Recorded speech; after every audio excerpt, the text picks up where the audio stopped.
what would Eric do with Asia when you said mobile revolution Asia? Asia is the leader in mobile connectivity.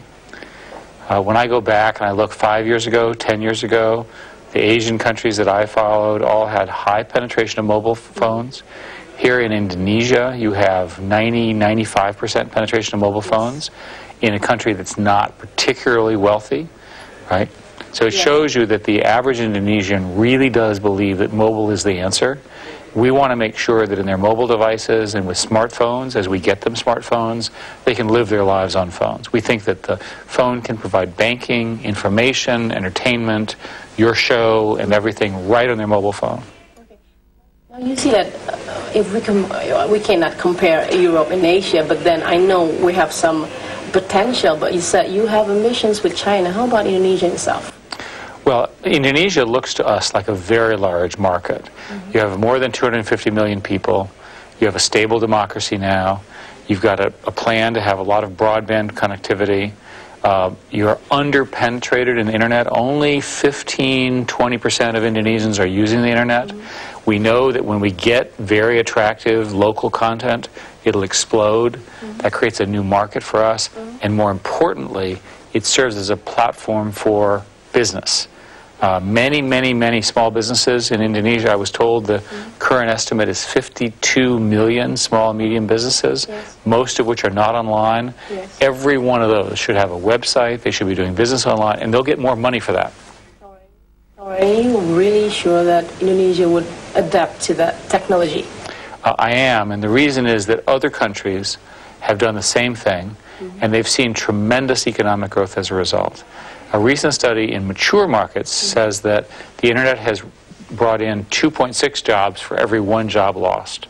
We absolutely know that the internet is the primary driver for new economic growth around the world. And I would argue furthermore that the government should first put as much money as it can into spreading easy access to fast internet all throughout the 17,000 islands of Indonesia. And if I were on one of these smaller islands and the internet arrived with a fiber optic cable, that would change my life. Because all of a sudden I'd have access to all the world's information. I'd have a much larger market. It would really... Wawancara rekan kami Balkis Manisang dengan Eric Schmidt. Nah, ini ada Mas Nukman. Tadi di situ disebutkan bahwa Google berencana untuk investasi di Indonesia. Berencana dalam arti belum final untuk tidak akan. Kan sempat ada pernyataan tidak akan gitu ya. Dari Aksa Mahmud ya bahwa nggak jadi investasi di Indonesia. Tapi kalau melihat dari wawancara tadi sih masih berminat sih. Dia seperti berminat karena Indonesia 240 juta orang, pengguna mobile juga tinggi. Berapa pengguna mobile, Mas Nukman? Pengguna mobile sekitar lebih dari 150 juta orang. Kepala? Kepalanya nggak tahu, nomornya keluar lebih dari 150 juta. Satu operator aja kemarin mengumumkan sudah tembus 100 juta pelanggan. Gitu. Artinya ini sebuah pasar yang sangat... Pasar luar biasa, dan kita tahu Google itu adalah penguasa teknologi di bidang internet, sekaligus juga di mobile. Jadi di mobile itu sekarang ada Android. Android itu teknologinya Google.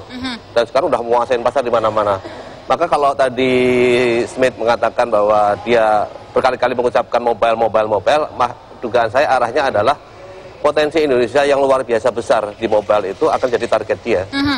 Dan sangat besar kemungkinan kalau misalnya ada pernyataan tidak jadi, nih dia masih memikir untuk Indonesia, wah boleh juga nih kita pelajari lagi. Kenapa sih yang membuat Google, mungkin Mas Nukman mengetahui dia pikir-pikir atau agak berat untuk akhirnya investasi di Indonesia? Kalau yang selama ini terdengar di belakang layar itu, ya Google itu pengennya masuk 100% saham di Indonesia. Jadi dia tidak mau ada pihak lain, bukan bagi-bagi, nggak mau ada pihak lain gitu. Nah, tapi kan ada peraturan dari Presiden bahwa ada hal-hal tertentu yang asing tidak boleh menguasai. Gitu. Sebagai contoh, kalau Google masuk sebagai content provider, itu peraturan Presiden mengatakan maksimum 49%, gitu ya, maksimum 49%. Ada yang ingin diperlihatkan ya? Gitu. Kita perlihatkan ke mana? Ketiga? Nih peraturannya. Oke. Nih sambil. Kemudian kalau sebagai media, media udah jelas nggak boleh 100%. Harus ada partner lokalnya, karena media itu kan termasuk untuk mempengaruhi opini publik segala macam, nggak boleh. Dan Google masuk ke media? Google itu sebenarnya search engine. search engine iya, tapi sebenarnya dia media. Karena dia itu income terbesarnya adalah dari iklan, hampir 100% dari iklan. Kemudian kenapa tadi dia nyebut-nyebut UKM? Karena 95% income dia adalah iklan dari UKM yang dipasang langsung, nggak lewat agensi. Dan gitu. UKM Indonesia cukup banyak juga yang taruh di situ. Banyak. UKM Indonesia banyak sekali, dan tahun lalu aja udah ratusan miliar uang lari ke Google dari Indonesia. Oke, sekarang untuk masyarakat Indonesia nih, saya, Mas Nukman mungkin ya, apa manfaatnya Google investasi atau tidak? Investasi dulu deh, manfaatnya apa? Ya. Jelas kalau investasi, tadi Google mengatakan ada dua hal kan. Dia akan mengangkat UKM Indonesia. Ya intinya adalah memberikan fasilitas, kemudian memberikan training untuk UKM-UKM agar bisa manfaatkan Google sebagai medium untuk promosi. Apalagi dikatakan dari pulau ke pulau gitu ya. Menembus pasar global gitu. Nah itu nggak ada institusi di Indonesia yang punya kemampuan sehebat Google, punya budget sehebat Google untuk mengedukasi UKM sebanyak ini di Indonesia. Ada 40 juta loh UKM Indonesia itu. Ya, termasuk yang mikro gitu ya. Kedua adalah soal mobile tadi. Kalau mobile mungkin untuk Indonesia pengaruhnya nggak besar, tetapi begitu Google masuk, itu dugaan saya akan banyak muncul teknopreneur baru, programmer baru yang kiblatnya ke arah Android gitu. Dua hal ini akan merugikan kita kalau Google nggak jadi masuk ke Indonesia. Rugi ya? Rugi karena atau nothing tulus, karena sebelumnya juga nggak ada Google kok. Nggak ada Google, tapi gini, kemudian kalau nggak ada Google, banyak UKM yang nggak melek internet, kemudian nggak melek untuk ekspor ke luar. Gitu. Masih tradisional pemasarannya ya? Kalaupun jual, memasarkan banyak ke lokal gitu. Dan kalau Google masuk pasti keluar arahnya. Oke, Mas Nukman, kami lanjutkan. Kami kembali saat lagi.